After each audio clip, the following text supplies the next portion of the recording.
Good morning. இப்போ வந்து நம்ம ஹார்ட்டா பேசக்கூடிய டாபிக் வந்து எலெக்ஷன்ஸ். இப்போ எலெக்ஷன் வருது இல்லையா, அதை பத்தி நம்ம வந்து பேசிட்டு இருக்கிறோம். இப்போ அது ரிலேட்டடான என்னென்ன ஆர்டிகல்ஸ் இருக்கு அப்படின்னு சொல்லிட்டு நம்ம பார்ப்போம். ஃபர்ஸ்ட் வந்து ஆர்டிகல் 326 326 வந்து இந்திய அரசியலமைப்பு சட்டத்தின் ஒவ்வொரு குடிமகனுக்கும் வந்து வாக்களிக்கும் உரிமை உள்ளது அப்படின்னு சொல்ற ஆர்டிகல்ஸ் வந்து 326. சரிங்களா?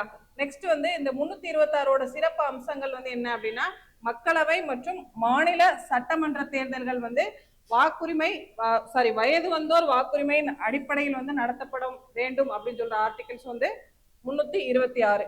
சரிங்களா? அதுக்கப்புறம் வந்து வாக்களிக்கும் வயது, அதாவது முன்னாடி வந்து 21 வயதா இருந்தது, தற்போது வந்து 1988 61வது சட்டத்திட்டத்தின்படி 18 வயசா வந்து குறைச்சிருக்காங்க. இது வந்து ரிப்பீட்டடா வந்து டிஎன்பிஎஸ்சில வந்து கேட்கிற கொஸ்டின். நெக்ஸ்ட் வந்து இதற்கான தகுதிகள், நம்ம வாக்களிக்கக்கூடிய 2 தகுதிகள் என்ன அப்படின்னா, ஃபர்ஸ்ட் வந்து இந்திய குடிமகனாக வந்து இருக்க வேணும். ரெண்டாவது வந்து நம்ம தேர்தல் ஆணையம் நிர்ணயித்த எல்லாருமே வந்து 18 வயது வந்து நிரம்பி இருக்க வேண்டும் அப்படின்னு வந்து சொல்றாங்க. நெக்ஸ்ட் வந்து வாக்களிக்க தகுதி நீக்கம் செய்யப்படும் காரணங்கள், அதாவது 4 காரணங்களால வந்து வாக்குரிமை வந்து தகுதி நீக்கம் செய்யப்படும். ஃபர்ஸ்ட் காரணம் வந்து குடியுரிமை இன்மை, அவங்களுக்கு வந்து குடியுரிமை இல்லை அப்படின்னா அவங்க வந்து தகுதி நீக்கம் செய்யப்படுவாங்க. ரெண்டாவது விஷயம் வந்து மனநல குறைபாடா இருந்தாங்க அப்படின்னா அவங்களும் வந்து தகுதி நீக்கம் செய்யப்படுவாங்க. மூணாவது வந்து குற்றவியல் தண்டனைகள் செஞ்சிருந்தாங்கன்னா அவங்களும் தகுதி நீக்கம்.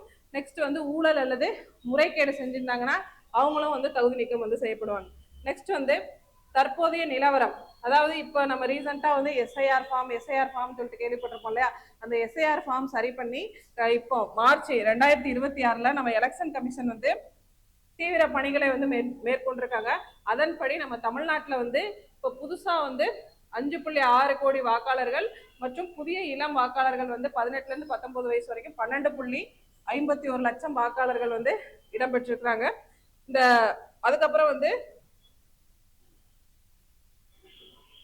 ஆதார் இணைப்பு, சரியா, வாக்காளர் ஓட்டர் ஐடியோட ஆதார் கார்டும் வந்து இணைக்கிற பணியை வந்து ஆர்டிகல்ஸ் வந்து 326 வந்து நமக்கு மென்ஷன் பண்ணுது.